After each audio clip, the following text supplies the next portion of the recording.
welcome to the second episode of the Lockdown Conversations, where during the lockdown, we essentially deconstruct the key fundamentals around topics that matter the most. This is the place to unite and inspire. In the last episode, the first one, obviously, we discussed how the healthcare system is changing given the situation, the initiatives governments, institutions, companies are taking to tackle, and how we as individuals can help. We also talked about related topics with respect to mindfulness, mindset, climate change, cybersecurity, and a whole lot more with an esteemed panel of like 12 amazing speakers. 3 of them already here, and a couple of them are also listening today. So before we jump in today's topic, I want to quickly make an announcement for the Lockdown Conversations fundraiser. So yeah, like I said, this is a place to unite and inspire. But at the same time, I believe this is also our opportunity to kind of step up and help those in need. Essentially. So the focus of this fundraiser is going to be to get like medical equipment, masks, PPE, more stuff like that can help the healthcare professionals. We're also teaming up with local nonprofits and hospitals in India as well as in the US. The details are up on the GoFundMe page, and I'll put it in the chats here right now if anyone wants to check. At the same time, I'm also putting this as an official announcement on the website and on our socials, so you guys can talk about it as well and get involved with this. So yeah, I mean, I wanted to make that short announcement on this. Everything is there on that in case you want to have, in case you have any questions. So in today's episode, we will focus on home fitness with the new normal getting established with the outbreak. There's definitely a lot of noise out there when it comes to like content around home fitness, the workouts, the foods you consume, and I've seen things go in all directions, like good, bad, ugly. So I thought it'd be a great chance for us to kind of have the best in business to talk about and get the right signal, the right message to the community. So that's why I thought we should do this. Some disclosures, I'll get them like out right away for the panelists. This is going to be a recorded live stream that will stay on multiple platforms for everyone else. This content in the live stream is for informational purposes only. Speakers strongly recommend that you consult your physician, dietitian before beginning any exercise or diet program. We're not licensed medical care provider and represent, like, we have no expertise in diagnosing, examining, or treating medical condition of any kind. So that's it. With me today is Yogesh, who's joining in from London, an experienced global communications and culture change professional. He's been working with me closely to shape Lockdown Conversations along with the fundraiser as well. So together we'll be moderating the panel. And along with us, we have 3 amazing speakers who are, I'd like to call them as the fitness trio.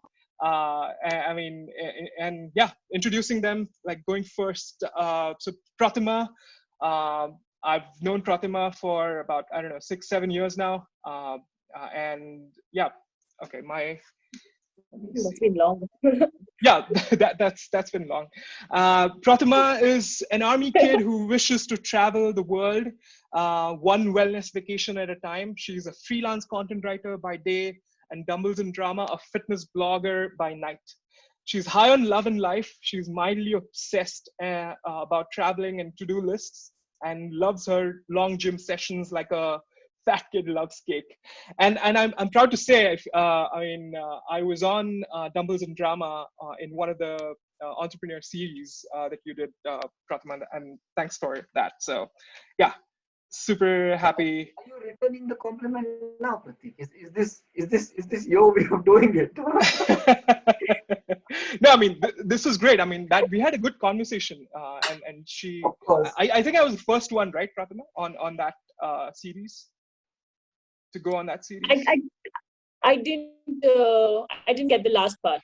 I didn't No, get out the first. yeah, so the entrepreneur series that you did on your website. It was called Chat Room, if I'm not Chat room, mistaken. yes, exactly, Right? exactly. That Yeah, was, yeah, yeah. I mean, that's still a dream, and I have a feeling that at some point in my life, I'll come down to content format which works, and I want to get that back again, because there are just so many stories, and that's why I love what you're doing with this. Lockdown Yep. conversations are amazing.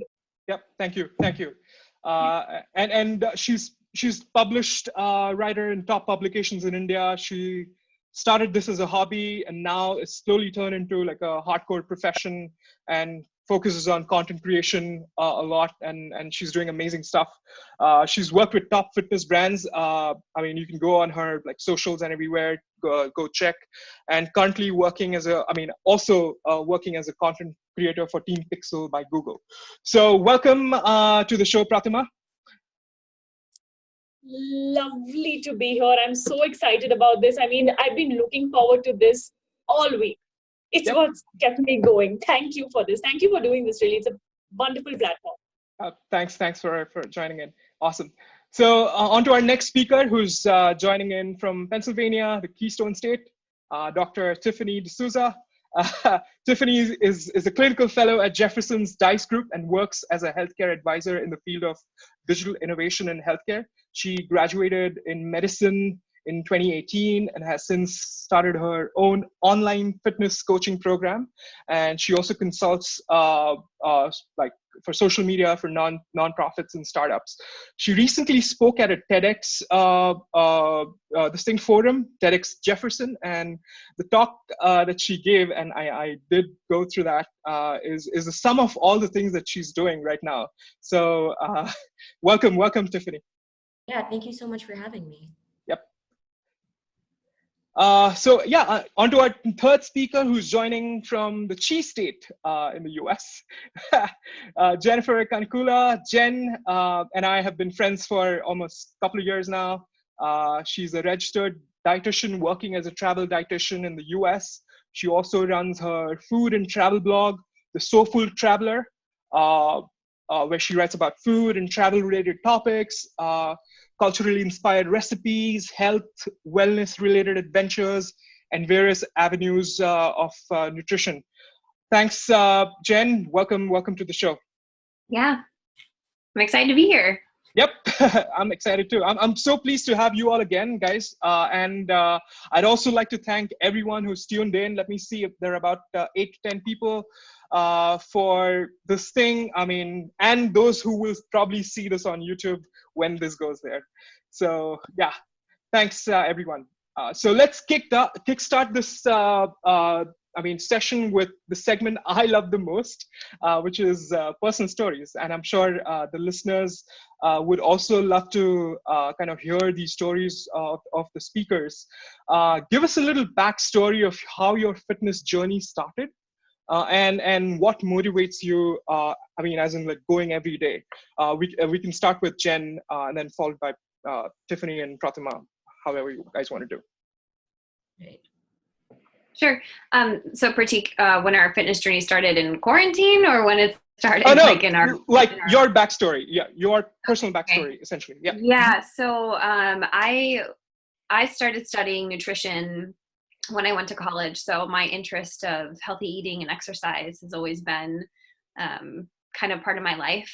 I decided to take it a little bit more seriously when I decided to pursue a career in dietetics. But the physical aspect of, well-being, of exercise has always been just a part of my life. I've always been involved in sports. I've always been involved in some sort of movement. My family's pretty active as well. So that part has always just been kind of ingrained into my lifestyle. And then I decided to take nutrition a bit further. I started getting really interested in when I was about 17 years old, started doing a lot more cooking on my own, and wanted to learn more about the science behind nutrition and what went into baking and what went into cooking, and understanding how it worked with the body. So that's when I started learning more about nutrition and kind of delving into that avenue more. But the fitness part of it's always been something that I've always enjoyed. It's not just for the physical benefits. I've noticed throughout my life, I need like physical activity to feel mentally good. When I know, I can tell when things feel off. If I just go for a run, or I do some yoga, or I just do anything to move my body, I feel significantly better. So I've always been an advocate for any type of movement in your life, whether like it can be anything, getting out in your backyard and gardening, or going for walks, or it could be powerlifting. You know, there's a whole spectrum of movement that you can incorporate into your life. But I think it's so critically important for your physical and your mental health. And then obviously the nutrition part, but I can speak on that later. Sure. Thanks, Jen. My fitness journey, actually, I feel echoes a lot of like the average person's issues with kind of like getting fit and, you know, dealing with their everyday life. I was like most typical like teenagers. I was dancing a lot and I did a lot of like physical activity. So I was always on the leaner side in school and growing up. And then I spent, of course, a year trying to get into medical school, which was a lot of time spent studying, a lot of giving up of most of my like physical activity and sitting around really, really pounding those chips. And I put on a lot of weight and kind of then came to because suddenly my physical activity stopped, but my eating didn't really stop with it, which it should never. But at the time, I put on a lot of weight and then got into medical school, which was great. But then kind of realized that, okay, hey, this is not great. And that like realization moment was when I went to New York for rotations at Mount Sinai. And I was there for a month and I didn't exercise at all. I ate a ton of food and we'd walk around the city, of course, but I didn't put on any weight. And that was weird to me. I was like, okay, well, I spent a month like gorging myself on pizza and donuts. How did I not put on any weight? And that's when I really worried and said, well, if it's not showing on the outside, it's probably showing on the inside. And so that's when I kind of like decided to make really, really small changes. So like most individuals, I've tried every diet out there, all the hack diets, all the quick fixes, all the strange fasts.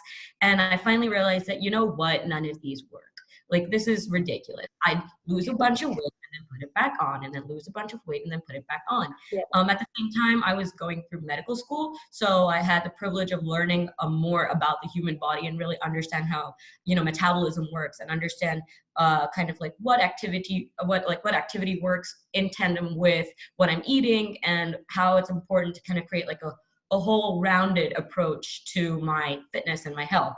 And then it was a bunch of very small changes made over a span of time. And then it just became a lifestyle. It just became something that I couldn't live without. With respect to quarantine time, it was almost like I felt like I got weaned off the gym because typically my style of training is more strength training. I love lifting, so that's my kind of avenue of training. And the gym is like my temple. So when the gym shut down, I was like, okay, well, my building gym is still open. I have access to free weights. That's great. And then my building gym shut down, and now I'm at home. So I know in a little bit we'll talk about kind of like what to do when you're at home. But it's been really tough being separated from my place of worship. But at the same time, it's been great trying to find hacks kind of around it and ridiculous things that I can do to help that training continue. But we can talk about that in a little bit. So that's a little bit about my backstory and kind of like how I got into fitness and got into, you know, being a coach and kind of wanting to share the knowledge that I picked up. And that's one thing that I tell my clients all the time is, if there's a diet that you want to do, I trust you. I have done it, and I can tell you that it sucks. So that's kind of my approach to dealing with my clients. But we'll talk. Tiffany, you know, you said that because your gym in your building has closed, and now, you know, you're confined in your flat, and you're thinking of, you know, what weird things you could do. I was just wondering, how heavy do the medical books tend to be? Do you think? Yeah. It's enough that you hold them over your head and squat. It's enough of resistance. I mean, yeah, I can agree to that. You know, that's why people resist from going into the medical field, because they just can't deal with the weight of things, I think. Yeah, valid. Definitely valid. Right. Pratima, do you want to go next? Yeah. Yeah. So I've always been an active kid, and, you know, I used to play some or the other sport. I was a swimmer for quite some time, and I think like when college started, life started, job, you don't have time. That became my biggest excuse. I was eating pizza, drinking whiskey, putting on all the weight, not doing anything about it because I didn't have time. Um, Long story short, I quit my job. I had a lot of time on my hands, and I started running. And I think, I mean, somewhere there was muscle memory or whatever. I enjoyed it, and I started losing weight. The thing is, now for me, fitness at that point was about losing weight and being thin. I wasn't looking at it as feeling strong or getting fitter. So I would still eat a lot of junk food, but I would continue running 7 kilometers every single day, every alternate day, because that's how I was staying thin. And I did that for 3-4 years. There were a couple of injuries here and there. I mean, when I couldn't go out and run, I started doing HIIT workouts at home. And I mean, at that point, I think I just wanted to stay thin. Then I entered the gym for the first time, I feel, properly with guidance in 2016, 17, I feel. And I think that started this entire process of unlearning. Things like, there's what you eat and how you work out. There's going to be a strong relation between the two of them. And it's not that you eat junk so that you can burn it off and stay thin. That's where I realized what strength is. I mean, I remember I still have those videos from 2016 where I'm trying to do shoulder press and it's 2.5 kgs. But I see myself struggling with that weight. At that point, I thought I was strong because I was thin. I had no strength. I didn't have basic strength. And that took me a lot of time to actually build, after which I had injuries because I was still working with that whole ego lifting bit that, oh my God, now I can lift 5, I can lift 10, I got into that zone too. And I think, so I had an injury. It was like on the hand and then the back, and it was pretty messed up. I couldn't work out for 3 months. I started yoga. I started meditating. I started focusing a lot on the mental health now. And I realized that, and I also took up cycling because cycling was the only exercise that wasn't hurting me physically. And that's when I realized this was about growing stronger physically and mentally. And when I reached this space of, feeling really calm with things, and I automatically realized that I had not decided to stop eating junk. My body did not want to eat junk because it didn't make me feel good. And suddenly I could also see that my food choices were changing. I was opting for foods that would make me feel good. That's when I also started a food journal to actually, note down what I'm eating, how it's making me feel. And once, I think in the last 1.5, 2 years, I've been comfortable in this space where I enjoy balance because yes, I go out, I meet people, I eat whatever I want to, but I know I won't indulge, I won't go through periods of binge eating. Yes, I do have a sweet tooth and, I'm still dealing with all of that, but I still make healthier food choices. And I think today, it's in my blood right now. I'm just disciplined that if I don't move, I am going to be very restless. So I make it a point to, make like some movement happen, even if it's cleaning the house. My rest days are cleaning the house. So things like that. And I feel, I'm kind of enjoying the period home because yes, I love the gym. I love working out with weights. I'm missing my weights and how. But I feel because I was used to working out at home too, because I have a job which requires me to travel a lot and sometimes I don't have a gym with me. I think, I've adjusted well to it, but yes, I miss my weights and yeah, I hope this ends in 2 weeks, hopefully. Yeah, we're hoping for the best. Right. No, thanks for sharing the stories, guys. The common thread is definitely a challenge that you guys faced at some point in life, and that made you like what you are today. So that's awesome. And one of the reasons I wanted to do this is also because for 1.5 years I wasn't in India, and yeah, I wasn't concentrating on my fitness. I came in December. Again, to take a break for a couple of months to go back, but I'm kind of stuck. That's another story. Yeah, I like while I'm here, I'm also, I mean, I was like, until the lockdown announcement, I was going to the gym. I was like super regular and stuff. And but yeah, this and I'm also tracking everything on my like Apple Watch and stuff, like all the numbers and everything. But the problem or the challenge has been, I'm achieving the goals, what like it's telling me, but I'm not feeling like happy or confident enough to kind of like the way I used to, maybe like 15 days ago. So yeah, that's the change. So yeah, I mean, I would love to understand the motivation or the, I mean, things from you guys as to what's I mean, while embracing the new normal, as I said, how do you like keep up with fitness? How do you keep going? Anyone? I Yeah, think, yeah. Sorry. I don't know. Go ahead. We can like, I think we have like certain things that each of us want to talk about, so we can start with that. Yeah, no. Yeah, sure. So anyone who wants to like go in, like Tiffany. Yeah, okay, yeah, no, I'm happy to kick this off. Sure. I think just to preface everything before I start, I think being gentle with yourself during this time is very important, and really acknowledge that, right now we're in a global pandemic, and, this is, so I train specifically for aesthetics, and I think like this is like the least amount of time that we should be thinking about aesthetics. We are right now exercising and eating to keep our immunities up and to make sure that, should we come into contact with the disease, that we are, robust, our body is robust enough to fight it off. So just to preface that is whatever you're doing at home right now is a big chunk of that is to just make sure that you are, fit and healthy for this current environment that we're in.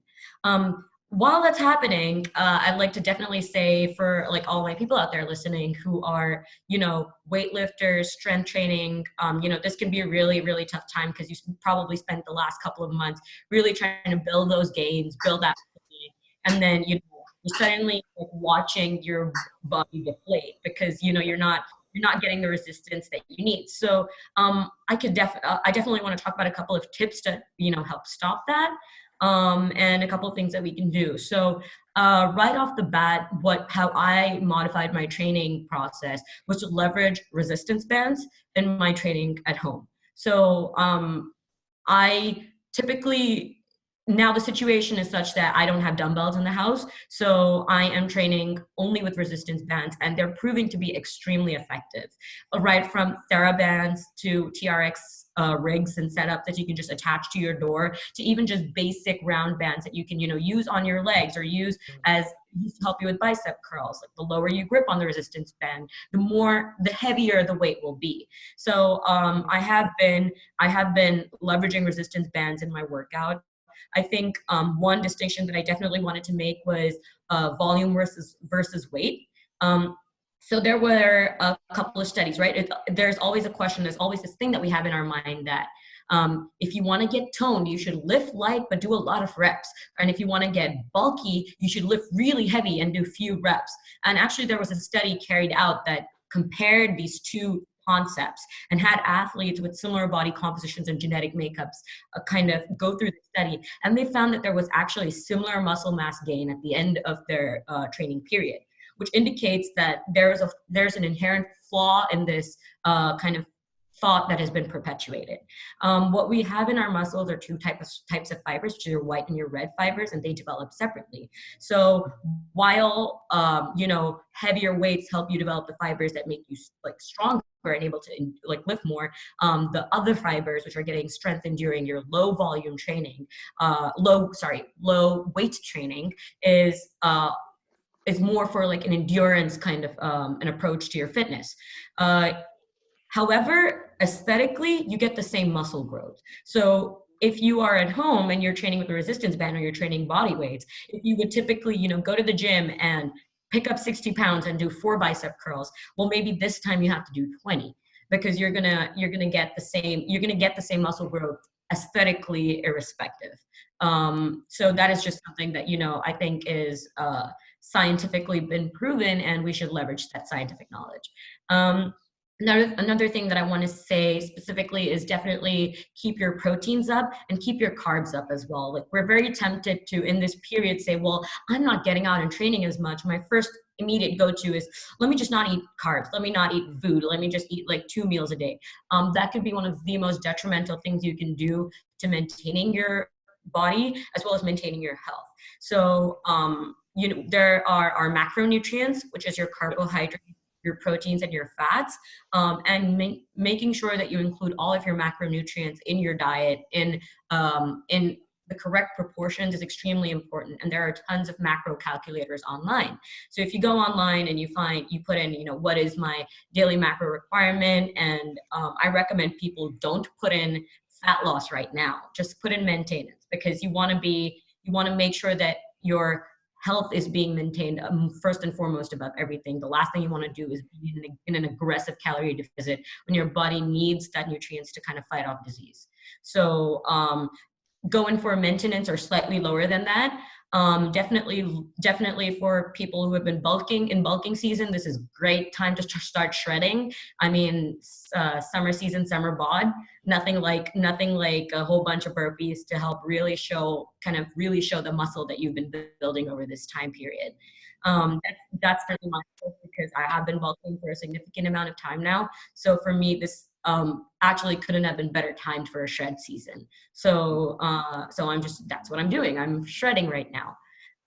Another thing that I would say that keeps me motivated to work out at home and not just be like, well, I sleep in this room, I really don't want to be doing burpees in this room, or, is change into your gym attire at home. So don't put on a loose t-shirt and shorts and be like, okay, well, I'm going to try and really get pumped up right now, because that's not going to happen. You're probably just going to go from your couch to your bed. I recommend setting a daily specific time that you work out at. If you work out at 6 o'clock, 5 o'clock in the morning, whenever, do not kind of veer away from that specific time that you train at, and make sure that you get dressed up. Like, I get dressed up, I like put on deodorant, tie my hair. I'm like, okay, because if I feel good and I feel pumped in my apartment, I know that I'm going to work out. I also definitely put on my music. I have like very high intensity music playing that keeps kind of the energy up in my apartment, because I live by myself. I don't have anybody in my apartment with me, so it's very easy for me to just be like, ugh. But so I try to have I try to have music playing. I drink coffee, so I don't take pre-workout, so I drink coffee just before I train, and I will leverage that caffeine high for the immediate. As soon as I'm done, I'm like, okay, well, I can feel the caffeine kicking in. I'm going to train right now. And I block off that time without fail on my calendar. If working out is not something that you've been doing all this while, and it's something you want to start while in quarantine, that it's actually a really great time to start with just body weight exercises and start setting up those small habits right now. It takes 66 days, if I'm not mistaken, to build a habit. And if you start really, really tiny, just be like, today I'm going to do 10 crunches and 10 squats, and that's it. And I'm going to give myself a pat on the back if I just get that 2 minutes out of the way and I get it done. And then you notice with every day, you're going to be like, well, I'm already kind of sweaty. I might as well do another 10 more. It definitely starts snowballing. And then before you know it, if you take, a week off, you're just going to start feeling a little antsy and itchy. You're going to be like, wow. And my brother and I like to use this analogy a lot in saying we feel like a floppy sock. If we haven't trained for a while, we feel exactly like a floppy sock. And so lethargic. So I like to kind of make sure that I get that daily activity in, irrespective of what's going on around me. But I also want to recommend that if you are not feeling well, or if you're feeling under the weather, to take the rest that you need. Do not be paranoid that, oh my gosh, if I just sit down, I'm going to put on weight. That's not your priority. If you're not feeling well, please, rest, sleep it out, veg out, Netflix all day, and, keep your diet first and foremost, at the forefront of your focus. So, that's, those are my tips for dealing with quarantine workouts, and definitely, stay hydrated. Tiffany, I think you've definitely given me some ideas, at least in terms of how to stay active and how to keep the motivation on. So I think from this topic of kind of keeping the motivation off, taking care of yourself, when to shred, when to rest, when to take it easy, and when to feed your body. I'm going to move to Protima now, and I'm going to ask a question. For the first time in our lives, probably we've been inside in a lockdown for 3 weeks or more, and it's likely that this period could go on. Naturally, this may have impact on our mental well-being, and we might start feeling a bit, like you said, that kind of thing. In that sense, how do you think fitness can actually help you get through those periods of blues, and when you're not feeling quite up to it, and kind of getting your productivity back, getting a sense of joy back? What are your ideas, views, thoughts on that? Actually, that's a lovely question. Can you We hear can hear me? you. There's an Yep. echo. Yeah, Yep. you We can can hear hear me, you. right? Yep. I'm getting an echo. So I'm It's getting fine. that. It's Okay. fine. We can hear you all right. Yeah. So I was saying that I like the fact that you've asked me this particular question, because I was actually going to go towards this topic, because a lot of my the whole fitness journey for me has started from Instagram, because I feel I have a lot of audience there where I'm connecting with them on a very basic level. Like, you have athletes and you have guys who've been training for really long, but I feel I am still reaching out to those who have taken a break or have never worked out, finding it difficult to work out. So I feel um, at this point, what's happening is I am having very emotional one-on-ones with a lot of people. And what's happening here is just small tips, like Tiffany said, dress up. I think that is the biggest game changer for me. I love getting into my workout clothes, because that's when I know that, what, I will do this. I will get in a very good Yeah. workout. Mhm. Music, workout, yes. My thing is, now this is because I have been working out. The point here is not to make people treat exercise as punishment, because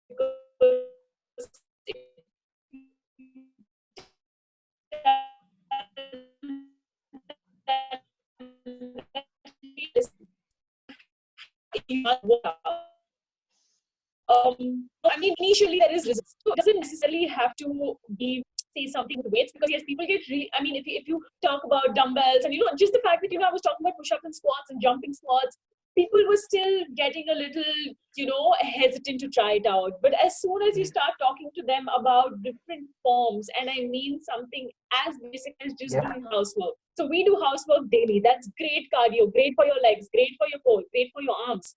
If you're doing that daily, that's movement right there for you. You're taking care of your gardens. That's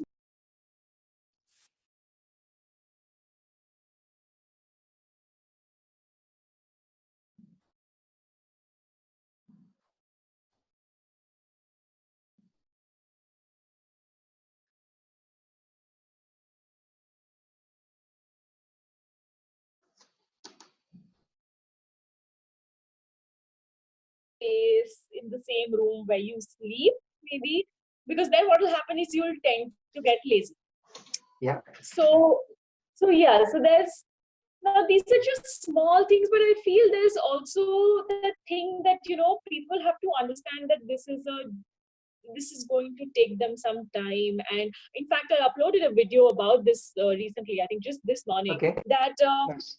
what happens is we think that, okay, you know what, we have to work out. If we're not working out, we are wrong, we are going to gain weight, that those thoughts, because yes, movement is restricted. But the thing is, that's what I was telling people, that now there's so many restrictions placed on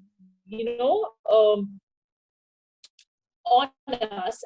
And if you're going to restrict ourselves, with the food and our workout, this is the conversation that motivated me to put up that video, saying, what, weight gain is normal. You are not going to suddenly want to start working out at home, because you must stay fit. What's important is, yes, make sure you're eating right, because it's very important to food has a very, very big role to play in the way you feel, also even your mood. Hmm. So that's one thing that I'm talking about. But yes, I mean, not being too hard on yourself, and just things like Tiffany said, have a set time. Yeah. Dress up, like please dress up, play some music. You know what? If you just want to dance for half an hour, that's fine. That's your workout. The point is you are moving things that make you happy. In fact, I know a lot of people are getting on to the fitness app here in India. Right. And so many people are enjoying the workouts that like I love seeing that energy. And another thing that's really, really interesting is these Instagram challenges, right? I mean, I personally love them because I feel they are very motivating. But I mean, is that just me? Or I mean, I watch people working out. I'm like, hey, you know what? I want to try that. Or you know what? Let's work out. And which is why I like seeing sweaty selfies, and I like the fact that people tag me in those. And I think that's also, as a community, I feel we have to be there for each other, because yes, there's also the hate going around for Instagram challenges and stuff like that. But I guess, I mean, you realize who your community is in all of this, and keep sharing. And in fact, there are many people who are not comfortable sharing it online. That's fine. I'm still reaching out to them, but I feel it's a very Tiffany said again, if it's just 10 crunches and 10-second Getting plan. started somewhere. That's what. Just get started and celebrate that, because otherwise, I mean, we'll just be locked and trapped because we're not in the best of situations right now. One of the things that I took from your conversation now, Pratima, is that you have to look at your restrictions as an opportunity to do something that you've not done before, pursue something new. Absolutely true. And this is like for life. Yeah, so I think two of you have actually spoken a lot about fitness and food. I'm going to change focus to Jennifer, and I'm going to ask her a question. I know Jennifer loves traveling, and she's a dietitian, right? And I almost feel like travelers actually go a long distance, but Jennifer also loves meditation and sort of connecting with the inner self. So she goes out and then she comes within to kind of traverse that distance. Jennifer, I'd like to talk to you about how do you sort of maintain your inner calm? How do you use things like meditation to bring that balance to your life and overall fitness aspect? Yeah, so meditation is a great tool to help you refocus on what's kind of right in front of you. Majority of the day we spend thinking about something that has happened, or are we thinking about what we're going to be doing next? I mean, we can see this even in when you're sitting down and eating a meal. How many times have you sat down and had something to eat, and all of a sudden you realize it's gone and you don't even remember eating it because you were so busy thinking about everything that you have to do in the next 10, 15 minutes.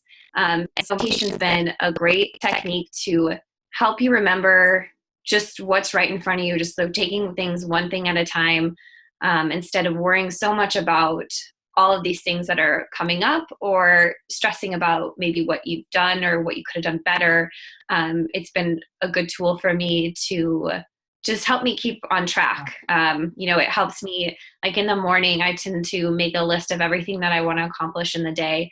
And it helps keep me focused on one thing at a time, because it's so easy when I have all this time at home to just go scroll on Instagram or go on Facebook or watch videos or watch Netflix. And there's a time and a place for those things where you indulge and just, watch your show in the evening that you like, or whenever it is that you want to watch it. But, I kind of found myself getting so distracted, and I was like, if I can't do these things when I literally have the entire day at home, how am I expected to do these things when I have other responsibilities? Like, I need to be better about this. I need to be more focused, more disciplined, and meditation also, you can always think of a million other things that are better to do with your time than meditating, but that's exactly why you should be meditating. So I guess that's how I've been utilizing meditation during this time most. Nice. And so what kind of rhythm do you have for your week when it comes to meditation? I'm sorry, can you So repeat the what kind question? of make it part of your everyday life as such? Yeah, so I try to meditate every day. It really depends. I try to be also gentle with myself and seeing how my day looks like. Like if it's really nice and sunny out, I'm not going to tell myself I need to sit down and meditate for an hour inside. It's like maybe, okay, I'm going to go outside and do a half an hour meditation outside because it's nice out, and I'm going to take advantage of that. So I try to just make it a point, and like I put it on my checklist for the day. It's right underneath exercise. So exercise and meditation are the two things. And like, you just do it once a day. If you have time for doing it twice, great. Just 10 minutes. It doesn't even have to be this hour-long session. You don't have to stop your entire life to do it. Just keeping it a habit, just like exercise, just doing something every day to keep moving. So that's how I try to keep it in focus. It's not the focus of my day, but I want to incorporate it every single Pratik, day. I'll ask one last question before I can hand over the baton to you. And I think, we spoke of fitness, we spoke of food, we spoke of meditation, right? There's one thing which I feel is sort of grossly underrated, and that is sleep and sleep hygiene. How much sleep is important, and how maintain your sleep hygiene? How does that work towards overall I'm well-being gonna and have to wellness? take a little bit of sleep hygiene. So Please. so sleep hygiene is something that I've had like a lot of people complain about to me, including close family members.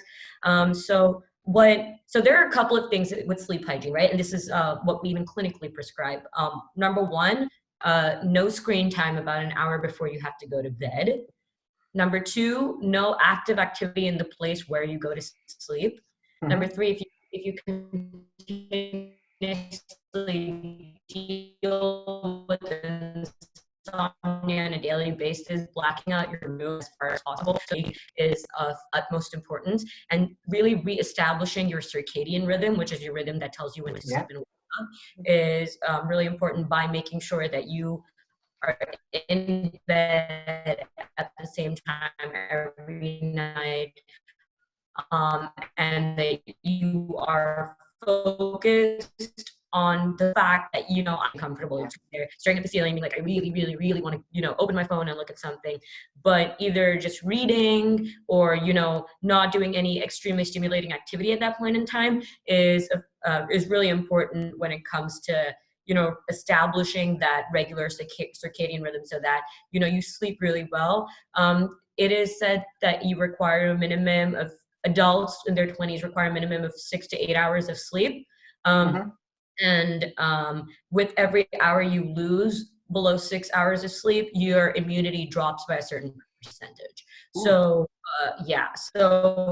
Interesting. I think that try aiming for like 8 hours. So I do agree with you that right now sleep is of the utmost importance when it comes to just regenerating, especially if you're like training and sleep go hand in hand, because it helps in preventing muscle soreness. It helps in like I like to call them like quick gains. So if you like train legs and then you've had a nice dinner of like rice and chicken and vegetables, and then you've had a good full night's sleep, I don't know why, but the next day or the day after, I suddenly feel so much more jacked than I did the day before. I'm like, wow, all my muscles are so good. I know a lot of it is placebo, but it is true that when you sleep, you actually can build your muscle much faster and help with DOMS, which is delayed onset muscle soreness. It helps kind of help with that situation. So that's actually a great question, Yogesh. Like you really need to factor in sleep into all of this. Because I almost feel that if you don't sort of have a regular sleep cycle, right, it can also have an impact on your metabolism and then your ability to sort of lose weight as well. So if you get the sleep aspect of your life right, then you can get maximum of the fitness that you pursue and the right foods that you eat, that sort of thing. And even mentally, no, absolutely. Definitely. Super. Pratik, over to you. Yep. Awesome. No, these are great points, and sleep is the most important thing. I haven't been sleeping like on time for the last couple of weeks, but yeah, those are great tips. I do use a couple of apps, but yeah, I mean, I haven't been checking those apps as well because I feel guilty to go back to those apps to check my stats. So that's a whole another story. Which brings me to the point of tech in home fitness. I mean, we've seen so much of proliferation of the apps, or even the equipments that we see. So one equipment I keep hearing is Peloton, which I mean they recently got IPO'd as well. Yeah, I'd like to talk about the tech around these things and how tech can probably solve some of the problems in home fitness. Peloton is definitely doing great things. Even before the outbreak, they were growing. I mean, at a great pace. But yeah, I mean, I would like to talk more about that if anyone wants to kind of chime in. My go-to app for workouts is definitely the Nike Training Club app. That honestly, and I stand by it because the Nike Training Club app was my go-to even when I just started working out and I was just trying to get fit. And it's really cool because you can customize based on the equipment you have at home. So if you have dumbbells, they'll give you a workout with dumbbells, and it's all guided.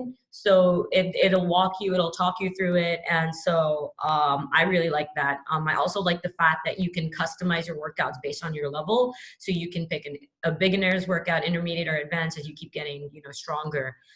So I really like the Nike Training Club app. I also am like a huge fan of so what we did was we created a couple of my friends and I, we wanted to kind of track how we're performing indoors, kind of more like to spurn competition between us. And all of us have like fitness bands. So the Fitbit, or if you have an Apple Watch, and I know this is expensive tech. So actually, I'm not a big fan of ever talking about expensive tech because it feels like inaccessible. But if you do have one, it's really great to sync up your metrics with your friends and kind of share like, okay, well today I burned these many calories, or I did this much time of work, and actually just seeing that you're seeing your friend being like, okay, well my friend worked out today, and maybe I can just move, maybe I can do something.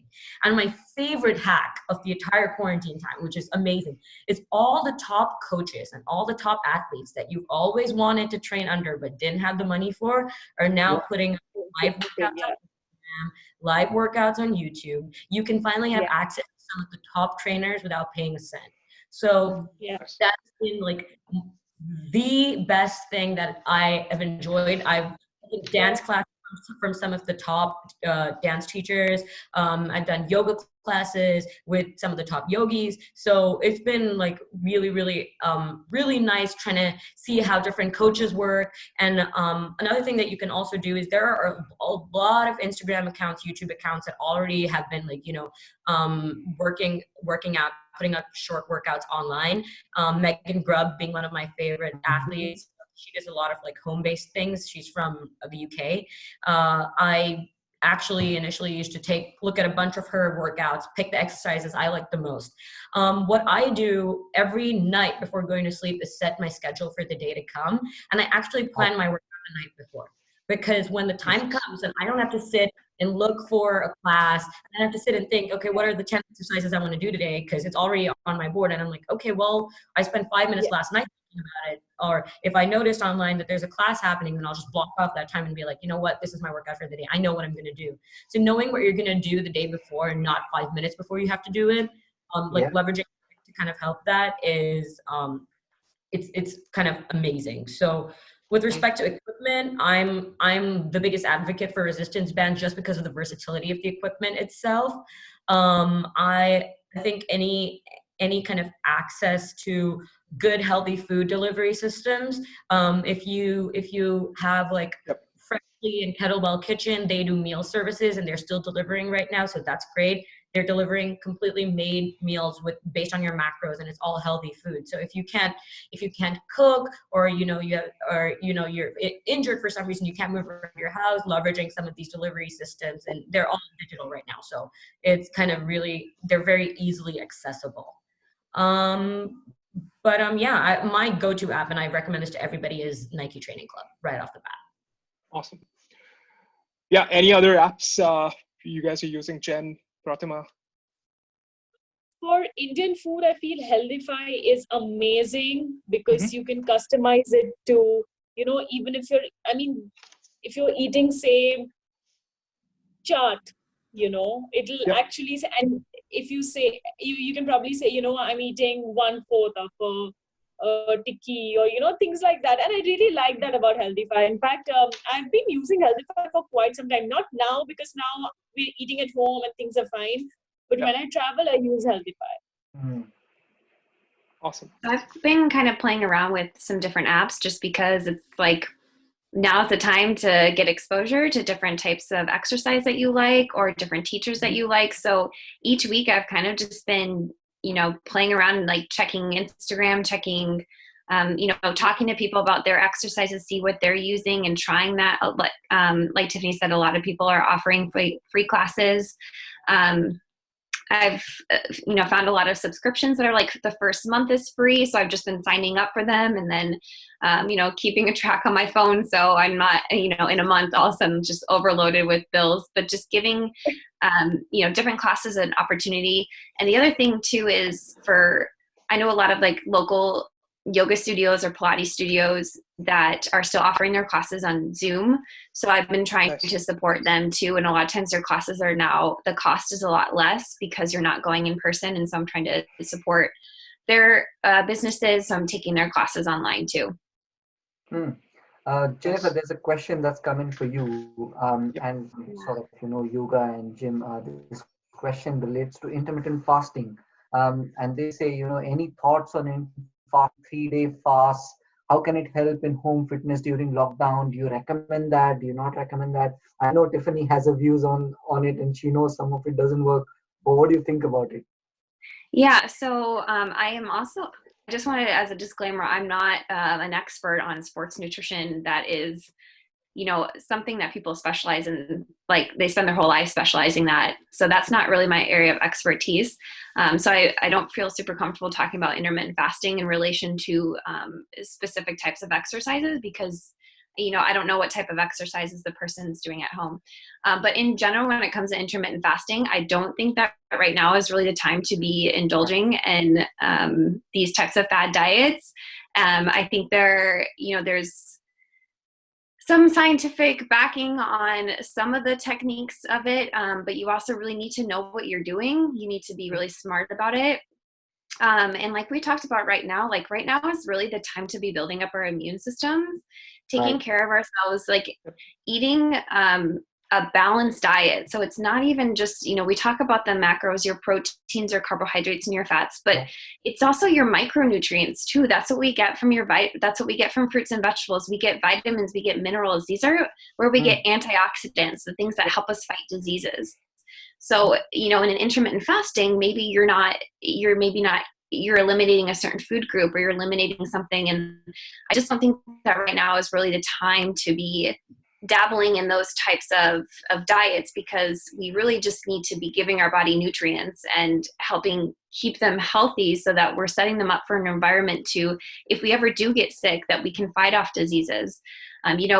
I have no problem with people trying different diets, because for each person, I think they need to maybe experience that on their own. But I don't think now is the time. Sure. Jen, on that, do you recommend, or do you have maybe like a couple of recipes that you want to kind of share? It's hard to share a recipe verbally. Sure. I do, if you ever want to go and check out my blog, you can. I do have a recipe section for some ideas, and I've also collaborated with other dietitians, a few posts where, Awesome. like during the fall time, I have a group of dietitians that I work with, and they're all like blogging dietitians. So I've like collaborated different recipes from them. So each on those collaboration posts, you can all the recipes are designed by dietitians, so it's kind of nice. You can see a wide variety of them. I was just going to say something else. Yeah, I think for recipes, that's, the other thing I was going to say is, right now is also a really good time to just enjoy being in the kitchen again. So reminding yourself what it's like to cook. There's a lot of, I have a food blog, but there's so many food blogs out there. If you've always wanted to learn how to make, like yesterday morning, I was like, I really want to try those types of pancakes that have no flour in them. So I just found a recipe and just tried making them. If you have the time, this is a great opportunity to remember what it's like to cook again and have fun with it, because it can be fun. It doesn't have to be a chore to eat healthy. It can be enjoyable, and food can taste really good. I think a lot of times we think, same way as healthy eating, it's, something you have to do. It can also be something you want to do. So maybe using this time to play around with just different recipes or different equipment you have in your kitchen that you've never used before, and just play around with it, see what happens. Yep. If I could just jump in for a second, because I saw that this question came twice regarding different diets, and really reiterate Jen's point. This is not the time to be kind of messing around, especially with aggressive diets like keto and intermittent fasting. Specifically because, and I'm not saying that they're bad diets, but what I am saying is that the initial phase of your body's homeostasis kind of setting into these diets involves a significant drop in your immunity. And there's something very well known called the keto fever, which is when when you're getting into ketosis, your immunity drops and you actually feel feverish. So I think the last thing you want to be freaking yourself out with at this point in time is feeling sick, feeling uncomfortable. So that's my take on keto and intermittent fasting right now. But again, I'm gonna just again reiterate what Jen said, that this is not the time to try out those diets, but it's not necessarily the worst thing to try them out once everything settles down and you want to kind of explore a little bit and see what works for you. I'm going to sorry. I'm going to take a lot of heart from this. For people who love food, I just say thank you. Our food is protected, so we shall eat, and we shall eat with gay abandon. Nice. Can we have a word on vitamins? I mean, we've been talking about immunity a lot. So, is there a possibility where we can up our vitamins by taking maybe some tablets outside, vitamin D, C? I've been seeing a lot of recommendations as well on the internet that, if you do that, maybe you will be, increase your immunity essentially. So, what's your take on this, Jen? So I've always been a huge advocate that you can get all of your vitamins and minerals from food. For some people in certain areas of the world, there are certain supplements that may be needed depending on, maybe if you're on a medication that's depleting you of some nutrients, or maybe you follow a restricted diet. You're not eating animal products, so your B vitamins might be low, or there's plenty of instances where people clinically might need to have supplements, but for the general population, I like to promote trying to get your vitamins and minerals from your diet alone. Kind of a rule of thumb when we talk about diet is so we get a lot of our vitamins and minerals from fruits and vegetables, and the darker the color, the more potent they are in nutrients. So when you're choosing something like lettuce versus spinach, you're going to get a lot more vitamin K from spinach than you will from lettuce. So in general, trying to increase the amount of color on your plate will help you get more nutrients and the density of those nutrients. Awesome. Definitely. I like to think of, so I don't know if you guys ever watched the Big Bang episode where Sheldon says, "Why are you buying vitamins? It's just a recipe for expensive urine." You just pee out your, especially the water soluble vitamins. I do still take supplements. In fact, actually have the Up and Up Target brand multivitamin that I take. I like to take my vitamins as an insurance policy, just in case I'm not getting it from somewhere else. But that's also because a lot of people right now are stocking up on frozen foods, canned foods, which are not necessarily the best for you, but I understand that times are hard. So you're doing whatever you can do to get it. Access to fresh fruits and vegetables is, is very varying based on where you live. If you live in a food desert or an area that doesn't have access to fresh produce, you may want to consider supplements like a multivitamin and kind of like an omega-3, just to, just as an insurance policy. But I do also agree that you can get all of your daily requirements from the food that you eat. Vitamin D right now is a little bit sketchy because a lot of us are staying indoors all the time. So that's like something that's really been playing on my mind is I wonder what happens at the end of this if we go and get blood tests done to check our vitamin D levels. Like, how did it affect the entire population? That'd be a very interesting study to carry out. But I think a regular like daily multivitamin, definitely want to dispel the myth that vitamin C can cure diseases. Vitamin C is great to promote and boost your immunity. Definitely. It definitely helps support your immunity, as does any other vitamin. But if you're feeling sick, sachets upon sachets of vitamin C is not gonna make that virus disappear. So be wary in thinking of it as treatment, but definitely understand that it is great for prophylaxis. So I know that you also asked about other supplements. I personally use whey protein. I still have kept I've still been taking my protein during this time because I'm still training. I use animal proteins because I consume animal food on a daily basis. But I mean, if you want to take protein and you're vegetarian, you can always take vegan-based, plant-based proteins. They're great, but it's not a must. It's absolutely not a must right now. Those are my supplements. Okay. So those are my daily supplements. Sure. Nice. No, thanks for sharing that. Awesome. So I wanted to end this with Jen's meditation practice. I mean, if you want to do this right now, I know we're short on time, but Jen, go ahead. Yeah, there's also a question too here about specific type of meditation, if I recommend yes. one specific type. And there isn't a type of meditation that I recommend. People can find a lot of peace and a lot of comfort in many types of meditation. There's the kind I'm going to talk about right now is just the introduction to Vipassana. And Vipassana is a style that focuses on your attention to physical sensations. But the beginning phases of getting to the actual Vipassana technique is just focusing on your breath. So what I'll show you guys is an example, and it's something that you can try and see if that works for you. And if you like that style, if that helps you, feel free to reach out to me, or even just doing some reading on Vipassana and the technique. What I'll show you is just the very beginning phases. But there's other types of meditation. Transcendental is one that uses like a mantra. So you're typically saying like a word, and then you're saying that word over and over again. There's like sound baths, people using sounds. There's like the light, people lighting candles and just focusing on the flame. They're all sort of doing the same type of thing, or training you to get to kind of the same point where you can practice meditating. So there's not really one that I would say is better for you. It's just depending on what your preference is and your personality and what's going to work for you.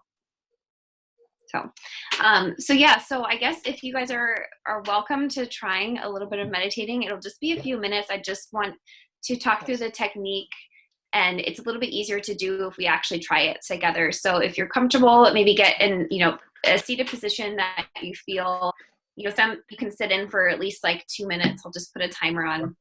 Sure.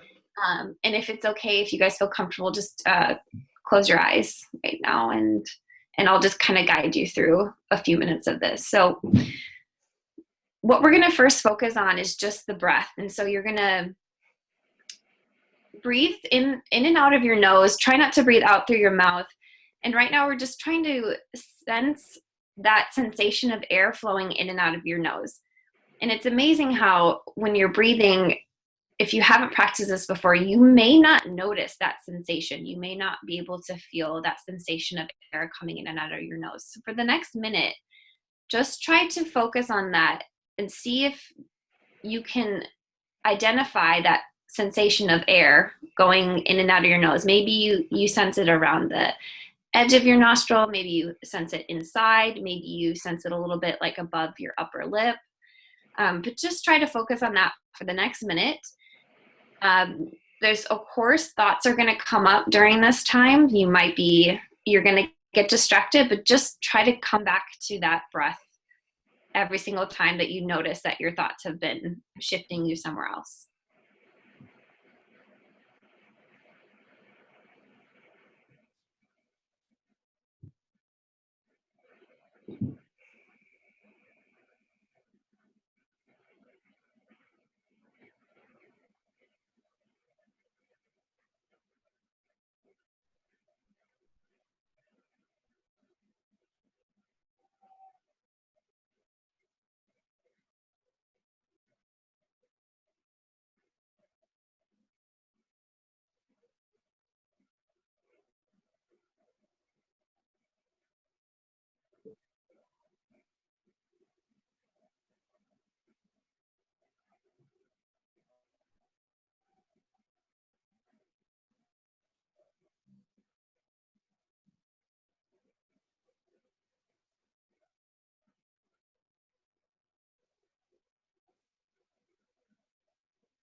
Okay, so that was just 1 minute.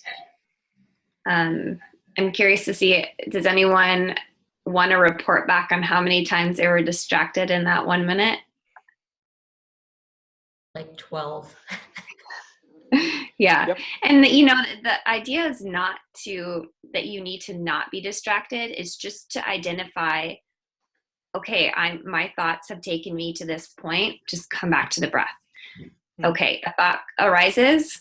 I've noticed it, and now I'm going to come back to the breath. It's not necessarily to beat yourself up if you do get distracted. It's just to realize, it's just to identify what's really going on in your brain. So, even if you just practice that type of technique, just focusing on the respiration right here, this little triangle, it gives you a spot to focus on.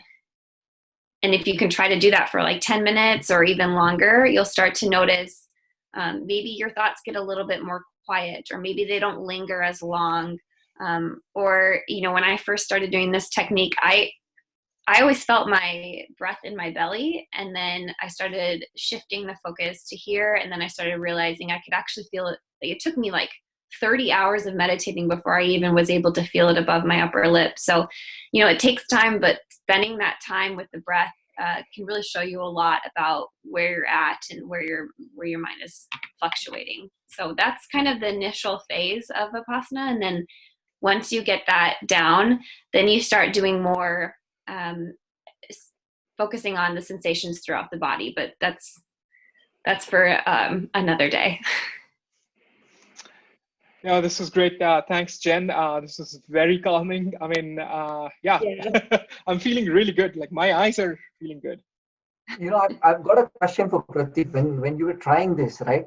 Because of your mustache, were you able to feel the breath on your upper lip at all? Well, practical, I could. I had a nice sleep this morning. So yeah, I could maybe like a bit. I don't know. Anyway, this was a fun conversation, guys. Anyone wants to from attendees, anyone wants to chime in, ask a question? We still have time.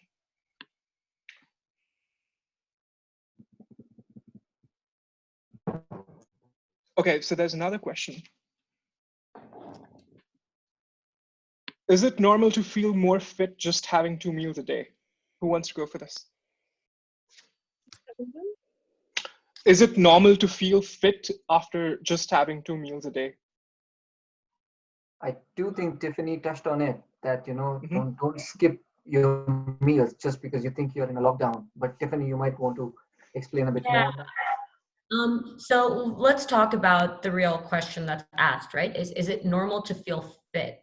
I think that we positively reward ourselves for negative behaviors when it comes to fitness and health. So for example, if I skip a meal, your brain will automatically be like, okay, you're doing a good job. Now you suddenly look thinner, or you look fitter, or whatever, you know, your ideal body standards are. I think that it's normal to feel like that, but I do not think that you should aspire to that kind of feeling. So I think that acknowledging, you know, regular meals throughout your day, understanding that your metabolism is dependent upon your frequency of meals, understanding that when you eat regularly, your body's burning something, it's doing work. When you tend to skip a lot of meals and binge eat on other meals, your body thinks it's in a state of starvation and then almost saves whatever you eat as fat. So it's actually counterintuitive to skip your meals. So I would definitely like to address it by saying, yes, it's normal to feel fit, but no, you shouldn't right now be doing that. You should be eating regularly. And like I said, like intermittent fasting does kind of, you know, adopt the idea of eating your 1 or 2 meals within a small, you know, time or window. But if that's not something that you're comfortable with or haven't been doing for a really long period of time, I don't recommend starting it right now, or thinking that the idea of skipping a meal is going to somehow help with your body goals. Because when I would skip a meal, I'd feel like really happy about it and be like, okay, well, I did lunch, must mean that I'm going to lose weight. And it actually never did happen. Now I'm eating more than I've ever eaten in my life, and I'm fitter than I've ever been in my life. So I think it's really important to understand that bigger muscles, stronger bodies really, really burn more calories. So the fitter you are, the more you can eat. So try to avoid skipping those meals. No, I mean, that's a great point that you brought up, Tiffany. I think I've been following Pratima on this a lot. I think you've been talking about it. You've been a strong proponent of like food versus like weight loss versus meals kind of a thing. Do you want to share your thoughts on that? No, in fact, I agree with whatever Tiffany has to say, because I've been through that. I've been through that stage where I hated food because I thought it was going to make me fat. I hate that word. But yeah, I mean, I felt that it was wrong to eat.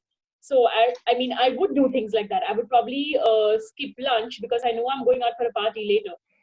I would skip occasions altogether because I don't want to go binge eat. So because I've been through that and I've seen how negative all my experiences were, because for me, food is really important and I love food. It's just that today when I say it genuinely brings me happiness. At that point, it wasn't. There was still that, okay, I'm eating this, but I'm already planning my workout for the next day. And that's not how it should be. Which is why, I mean, right now, I'm eating like I've never eaten in my life. I'm working out, loving it.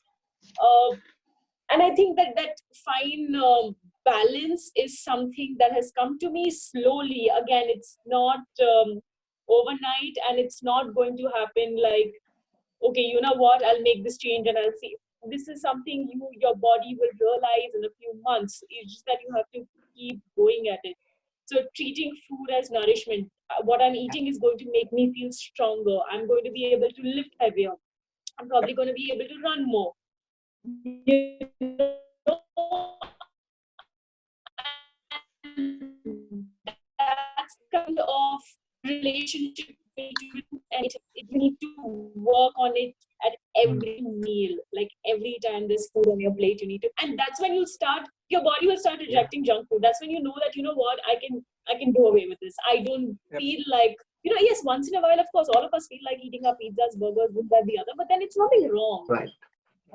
There's a very good question coming in, and that question is like, so while we've all kind of considered perspectives from young people, this is about any. Actually, this is a great question because I came across a video on TikTok, probably one of the few millennials scrolling TikTok right now. But there was a young boy. He must be about 13 or 14. He was on video chat with his grandparents, walking them through a chair workout. So kind of just like sitting in your chair, going on their toes to get the blood moving in their legs, just small rehab exercises. So I recommend looking into physiotherapy for older people, like just physiotherapy exercises available online because they're low intensity for parents who are active, kind of just gunning them through a low intensity workout at home, redirecting them to these apps. There are apps, I cannot pull one right off the top of my head, but there are apps specifically designed for older people to work out and to kind of leverage, because we do understand that they are the high risk population. So it's important for them to remain active, stay fit, get that sunlight. If they have a terrace in their buildings, or they have the garden, get out into the garden, maybe do a light workout with them, help them. I think encouraging them and actually helping them to move a little bit, even if it's just a little bit in the day, is of utmost importance. Yep.